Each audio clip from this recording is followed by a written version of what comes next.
Salut tout le monde et bienvenue dans cette nouvelle revue de presse. C'est le jour J. Ce soir à Munich, le PSG a rendez-vous avec l'histoire. 60 ans après la création de la Ligue des Champions par le journal L'Équipe, le club de la capitale peut devenir le deuxième club français à soulever le trophée. En finale face à l'Inter Milan, les hommes de Luis Enrique savent qu'ils ont entre leurs mains, ou plutôt à leurs pieds, l'étoile accessible, comme le titre le quotidien français. Une étoile qui symboliserait l'aboutissement de l'ère Qatari, commencé en 2011 et marqué par 2,2 milliards d'euros investis. L'histoire serait belle, d'un projet longtemps moqué à un géant d'Europe. Pour Luis Enrique, cette finale est bien plus qu'un match, c'est une occasion unique d'asseoir sa légitimité en dehors du Barça. Sans Mbappé, mais avec une nouvelle génération portée par Dembélé, Doué et Kvaratskhelia, le PSG incarne un projet rajeuni, technique et explosif. En face, l'Inter Milan fait figure de gardien des traditions. 3 fois vainqueur de la C1, le club lombard espère imposer sa rigueur défensive et sa science du contre pour rafler un 4e titre européen. De Londres à Munich, tous les projecteurs sont braqués sur le PSG. Le Mirror met l'accent sur la valeur symbolique et économique de cette finale. Une victoire consacrerait enfin un projet pharaonique où les millions ont trop souvent échoué à créer une équipe. Cette fois, Paris semble avoir trouvé l'équilibre, notamment grâce à Luis Enrique, artisan d'un collectif retrouvé. Le quotidien AS souligne la transformation opérée par Luis Enrique, qui a remodelé l'effectif et recentré le projet sur le jeu. L'Inter de son côté joue la carte de l'expérience, misant sur une organisation rodée et des éléments clés comme Barella, Di Marco ou Marcus Thuram. Une opposition de style entre la fougue et la structure, entre le futur et l'histoire. Pour le Mundo Deportivo, cette finale est celle de Luis Enrique. L'ex-Barcelonais a pris le pari de relancer Dembélé et il a eu raison. Avec 33 buts et 13 passes décisives cette saison, l'ailier français est aujourd'hui vu comme un prétendant sérieux au Ballon d'Or, à condition de briller ce soir. Le duel à distance avec Lamine Yamal, soutenu par tout le lobby catalan, pourrait s'intensifier jusqu'à la Ligue des Nations et la Coupe du Monde des clubs. S'il délivre une grande prestation et offre la Ligue des Champions au PSG, Ousmane Dembélé pourrait bien créer la surprise en 2025. Le club est prêt à enclencher une campagne médiatique massive, tandis que ses statistiques parlent déjà pour lui. Reste à savoir s'il saura s'élever une dernière fois dans le match le plus important de sa carrière. Le PSG entre en scène ce soir pour sa première finale de Ligue des Champions depuis le départ de Mbappé, et l'Italie parle forcément de ce match ce matin. Tous pour un, titre la Gazzetta dello Sport, qui est derrière l'Inter Milan. Le PSG pour la gloire, on est prêt, on n'aura pas peur, clame Luis Enrique en conférence de presse hier soir. L'entraîneur espagnol, serein, insiste sur la maturité de son groupe. Nous avons l'habitude de jouer des finales. Notre parcours difficile dans cette coupe nous a rendus plus forts, a-t-il déclaré. Dembélé et Kvaratskhelia, figure de proue du nouveau PSG offensif, incarnent cette révolution. L'un totalise 33 buts, l'autre s'est rapidement imposé depuis son arrivée hivernale. À eux deux, ils symbolisent un football fluide, rapide, destructeur et surtout très moderne. Paris semble armé comme jamais pour entrer dans l'histoire. Nuit pour l'histoire, titre sobrement le Corriere dello Sport, qui souligne à quel point ce PSG est un club italien dans l'âme. Donnarumma, Hakimi, Fabien Ruiz, etc. L'ADN italienne est omniprésente dans cette finale.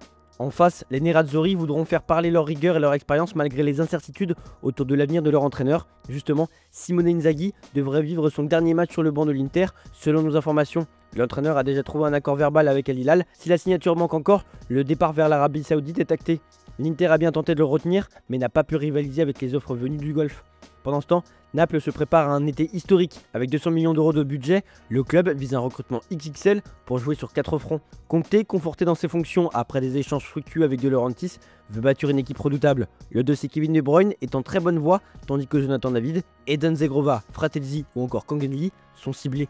Dans l'autre sens, Osimhen, Anguissa et Lobotka pourraient quitter le navire. Autre page qui se tourne en Italie, Gian Piero Gasperini quitte l'Atalanta après 9 saisons intenses. Courtisé par la Juventus, il a finalement dit oui à l'AS Roma pour un projet de 3 ans à 5 millions d'euros par an. C'est une énorme perte pour Bergame, mais un choix fort pour la Louve. Soutenu par Chiellini pour le poste à Turin, Gasperini a préféré miser sur la stabilité romaine que sur la reconstruction bianconera. Le mercato anglais s'emballe, Liverpool s'apprête à battre le record du transfert le plus cher de l'histoire du football britannique en déboursant 130 millions d'euros pour Florian Wirtz. Le meneur de jeu du Bayer Leverkusen est la priorité absolue du club qui voit en lui le successeur idéal pour dynamiser l'entrejeu. Jeremy Frimpong, son ami proche, a déjà signé pour 35 millions d'euros, une arrivée stratégique pour convaincre Wirtz, tant leur entente à Leverkusen a marqué la saison allemande. Le deal final inclura des bonus liés aux performances et une fois conclu, les Reds cibleront Milos Kerkez pour le flanc gauche. Pour remplacer Trent Alexander-Arnold, Liverpool a donc misé sur Frimpong, 24 ans, révélé au Celtic, est devenu l'un des latéraux les plus décisifs d'Europe, 19 buts et 24 passes décisives en 2 saisons. Derrière son sourire constant, l'ancien protégé de Neil Lennon cache un mental de tueur. C'est un futur grand, assure l'ancien coach du Celtic. Du côté de Manchester United, Ruben Amorim se bat pour conserver son capitaine.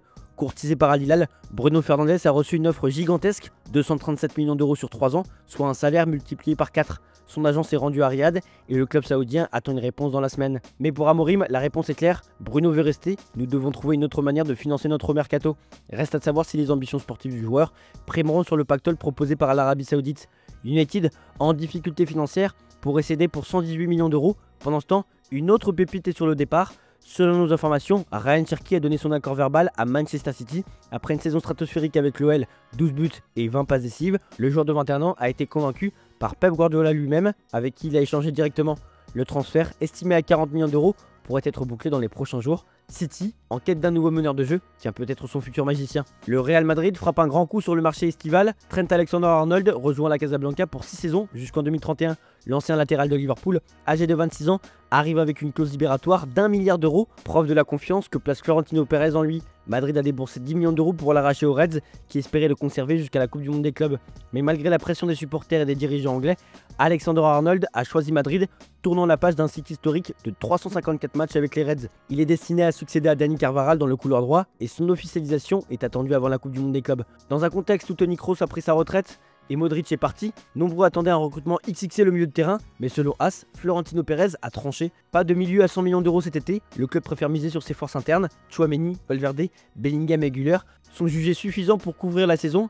Même après l'année 2024-2025 jugée décevante, le Real s'est concentré sur d'autres secteurs, notamment en défense. Cette politique pourrait toutefois évoluer en fonction des performances du club au Mondial des clubs 2025. C'était l'un des grands points d'interrogation du mercato saoudien. Cristiano Ronaldo va finalement prolonger avec Al Nassr jusqu'en 2027 selon nos informations. À 40 ans, CR7 sort d'une saison correcte, mais Al Nassr a terminé 3ème du championnat, manquant la Ligue des Champions asiatique. Des rumeurs l'annonçaient partant, voire prêt à changer de club au sein du royaume, mais le fonds souverain saoudien a mis le paquet pour le conserver, symboliquement et sportivement.